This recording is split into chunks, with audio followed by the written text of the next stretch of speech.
Steps to Jesus, chapter 3. Repentance. How can be a person put right with God? How can be sinner be made righteous? Only through Christ we can find harmony with God and be made holy. But how are we come to Christ? Many people are asking this question. Crowds of people on the day of Pentecost saw how sinful they are. They, they asked Peter and the other apostle, "What shall we do?" Peter said, "Each one of you must turn away from your sins." A few days later, he answered the same question by saying, "Repent, then turn to God." To repent means to say sorry for sin and to turn away from it. We will not give up sin unless we see how sinful it is. There will be no real change in our lives until we stop loving sin and decide to turn from the sin. Many people don't really understand true repentance. Millions are sorry that they have sinned. They even change their ways because they are afraid their wrongdoing will cause them suffering. But this is not true repentance. It is not that kind the Bible told us. These people are sorry that sin may take them suffer, but they do not sorry for the sin itself. Esau was sorry to lose forever his father's blessings and riches because of his sin. Balaam was afraid when he saw the angel standing in his pathway with a sword in his hand. He said, "I have sinned," because was afraid of losing his life. But he was not really sorry for his sin. He did not change his mind or feel terrible about his evil plan. Judas Iscariot sold his Lord to those who planned to kill him. Then he cried out, "I have sinned by betraying an innocent man to death." This confession was forced from his guilty heart by a terrible fear of punishment. He was afraid that he might have to suffer for what he had done, but he felt no deep, heartbreaking sorrow for selling the perfect Son of God to die. He was not sorry that he had turned away from Jesus, the Holy One of Israel.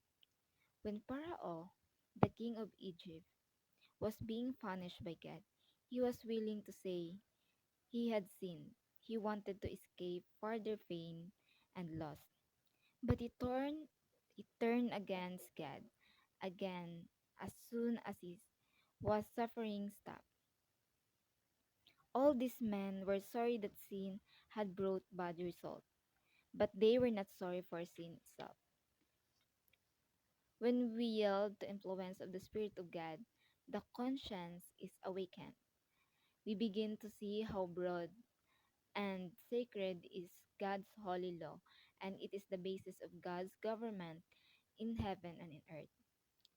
Jesus, the light that comes in the world and shines all people, shines in the secret places of the mind and shows up the hidden thoughts.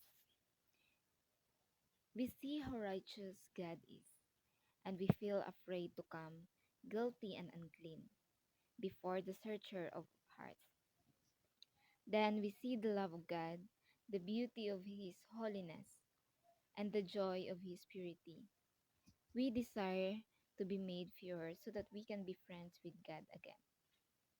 David's prayer after he had greatly sinned shows us that true sorrow is like. His repentance was sincere and deep. He did not try to make his wrong acts seem small. He did not try to escape the result of what he had done. David saw that his sin was great and his heart was unclean. He hated his sin. He prayed not only for forgiveness, but for a clean heart. He wanted the joy of holiness to be brought back into harmony with God. He wrote, "Happy are those whose sins are forgiven, whose wrongs are pardoned. Happy is the one whom the Lord does not cause of doing wrong and who is free from deceit.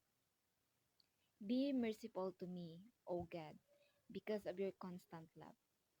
Because of your great mercy, wipe away my sins. I recognize my faults. and I am always conscious of my sins. Remove my sin, and I will be clean. Wash me, and I be whiter than snow. Create in me a clean heart, O God, and put a new loyal spirit in me. Give me again the joy that comes from your salvation, and make me willing to obey you.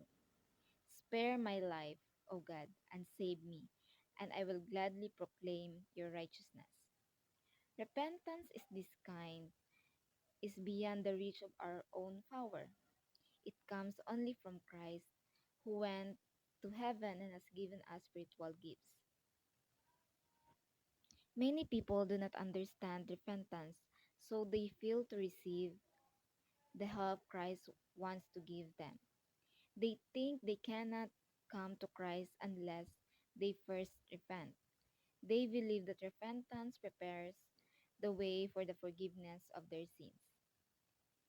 It is true that a person must repent before he is forgiven, for only one is truly sorry for his sin will be need the Savior, but must the sinner wait until he has repented before he come to Jesus? Must the need for repentance keep the sinner away from the Savior? The Bible does not teach keep the sinner away. Sinner must repent before he can accept Christ's invitation. Come to me, all who are tired from carrying heavy loads, and I will give you rest. Christ's grace, his power, leads a person truly repent.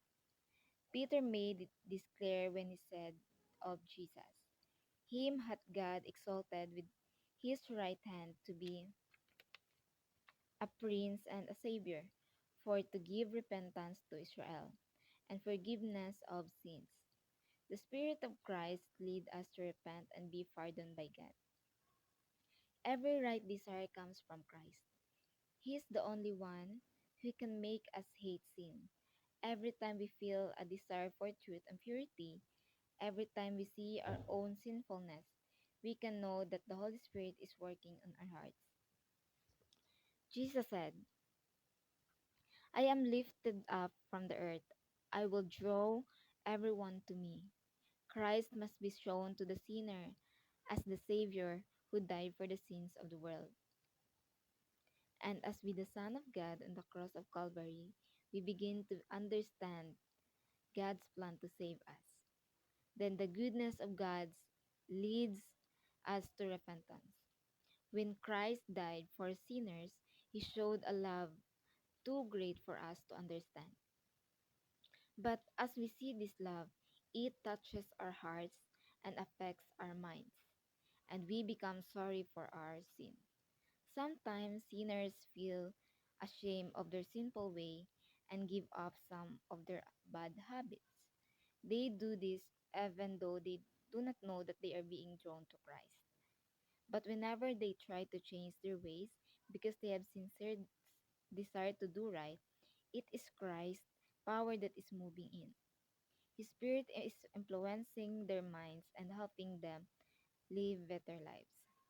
As Christ draws sinners to look at his cross and see that his sin caused him to die, their conscience are troubled.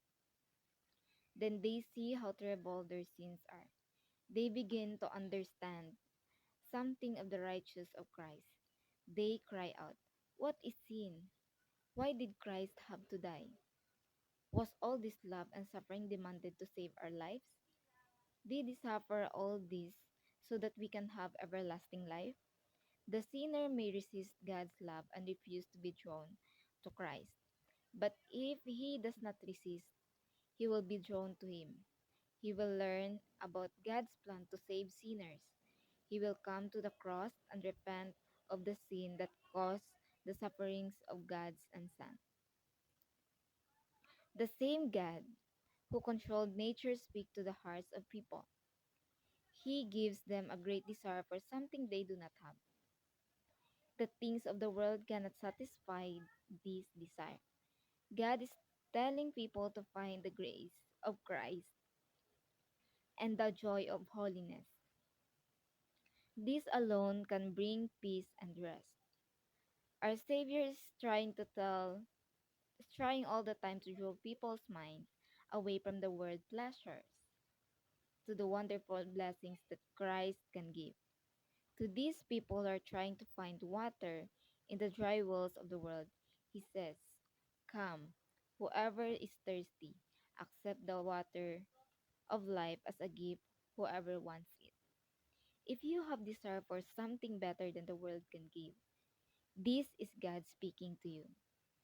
Ask to Him to give you repentance and show Christ in His infinite love and perfect purity. The Savior lives makes plain that the law of God, based on love to God and another people, to be unselfish, loving, and kind, was what God lived for. So, as we look at our Savior light, from Him falls on us, we see how sinful we really are. We may feel, as Nicodemus did, that our lives are good and we do not need to humble ourselves before God, like a common sinner. But when the light from Christ shine into our hearts, we see that we are not pure. We see that our enemies of God and they every act of life is selfish. When we see his righteousness, we shall know that even our best actions are filthy true and true. Only Christ's sacrifice can take away our sins and make us clean. Only Christ can change our lives until we are like Him. One ray light that from God's glory shows every spot and weakness in our character. One brief pure purity of Christ makes us lives look clean. It shows plainly that we have evil desires, unfaithful hearts, and impure speech. We see that we are not obeying God's law. As the Spirit of God searches our hearts, we feel unhappy about ourselves. We look at Christ's spotless character and hate our evil ways. The prophet Daniel was visited by an angel from heaven.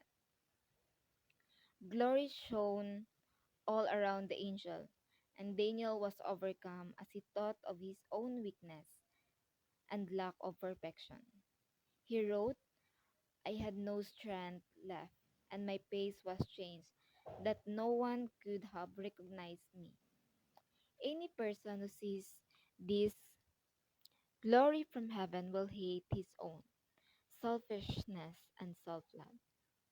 He will search for purity of heart through Christ's righteousness.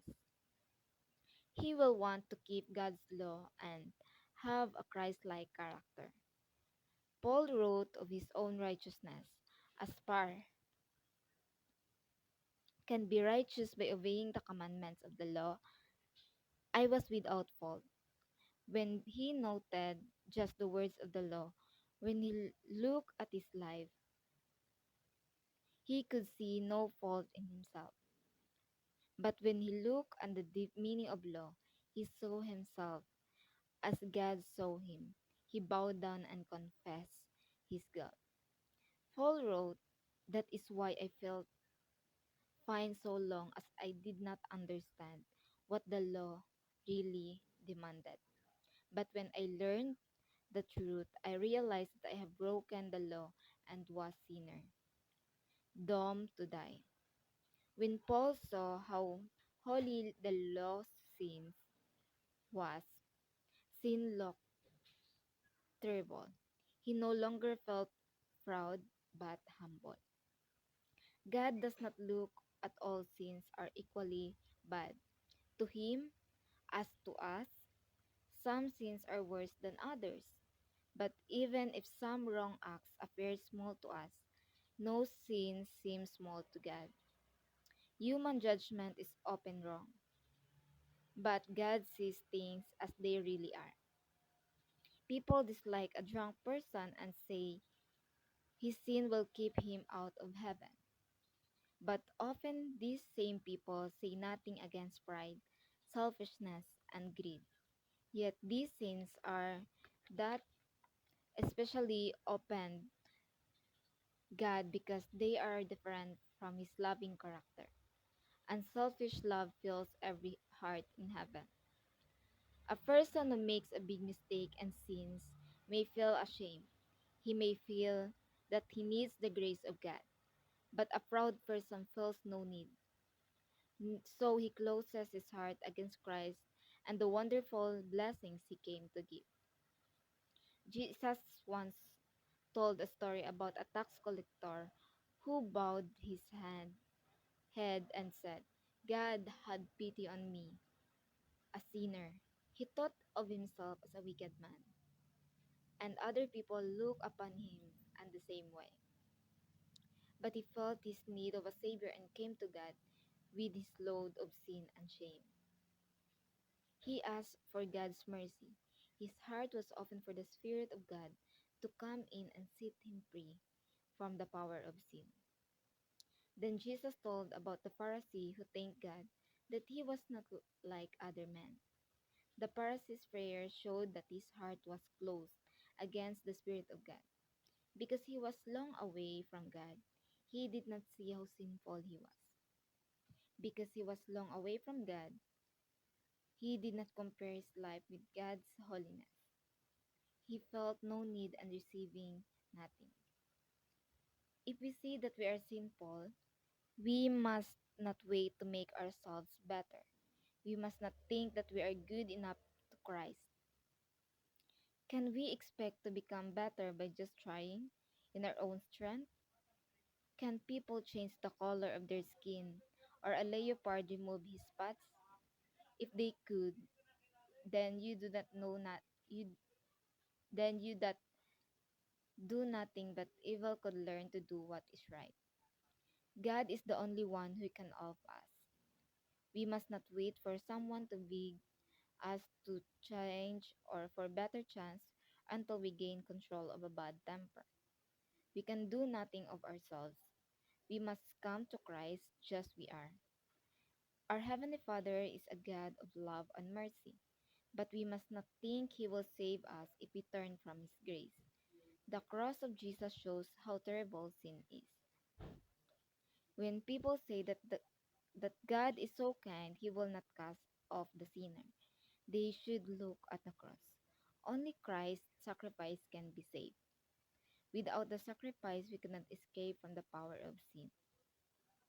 Without it, we could not share between the angels. Without it, we cannot have a spiritual life.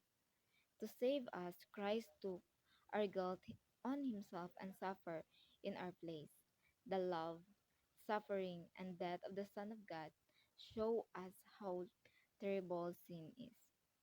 They also tell us that the only way to escape from sin is to come to Christ. Our only hope for a life in heaven is to give ourselves to the Savior. Sinners sometimes excuse themselves by saying of people who claim to Christians, I am as good as they are. They do not act any better than I do. They love pleasure as much as I do. They love to please themselves. In this way, sinners make the faults of others an excuse for doing their own duty.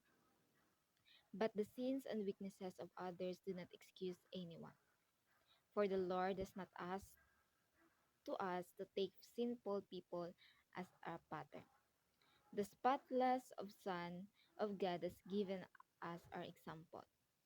Those who complain about the wrongdoing of others should themselves show a better way of living. If they know how a Christian should act, it's not their sin much greater.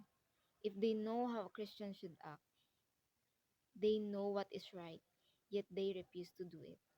We must not delay turning from sin and coming to Jesus. We must seek for pure heart through him.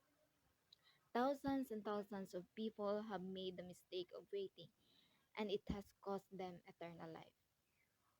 Life on earth is short and all certain.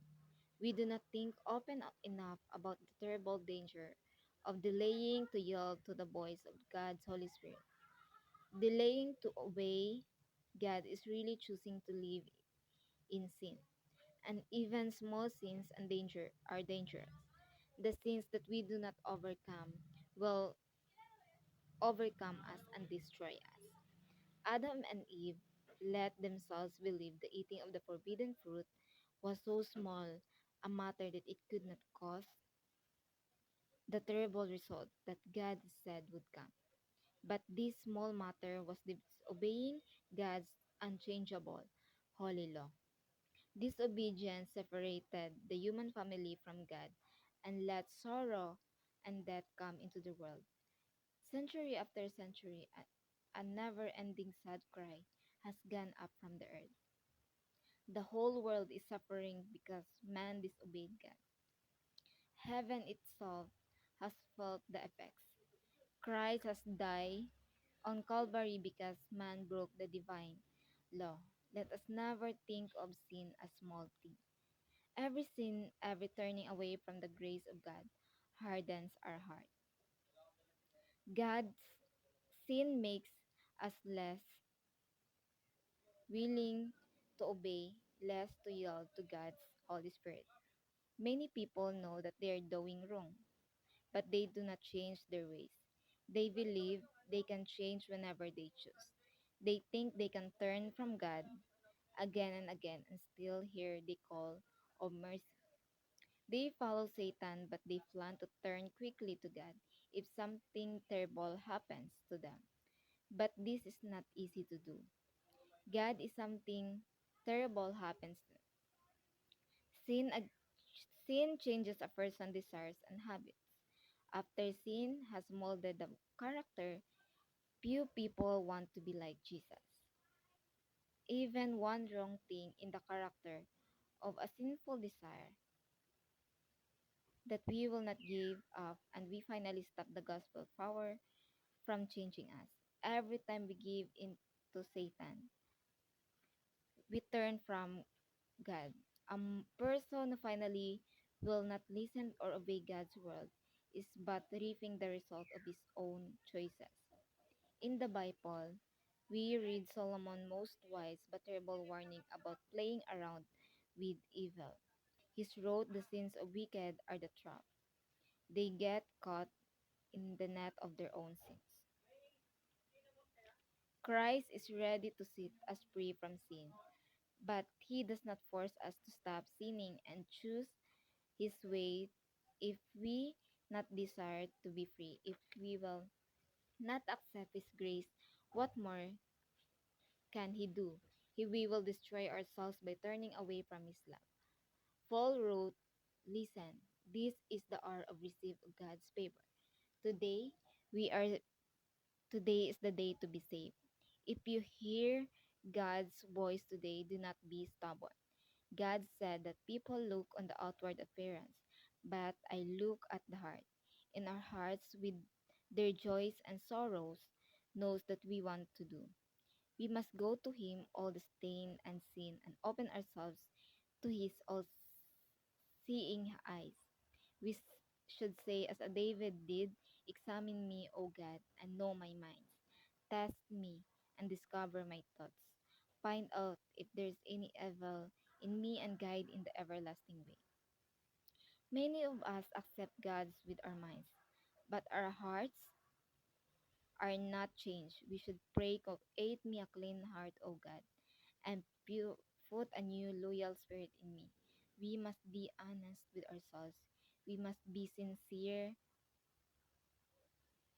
in this as our very lives, where the danger is a matter that be settled between us and God and settled forever. Hope without action will not save us. We should study God's word and pray. We should teaches us about the law of God. It tells us that the life of Christ and how to be holy. Try to live a holy life because no one will see the Lord without it. God's word makes us feel how terrible sin is, and it shows us how to be saved. We must listen to it and obey it, for God is speaking to us. As we see how terrible sin is, we see ourselves as we really are. But we must not lose hope and become discouraged. Christ came to save sinners.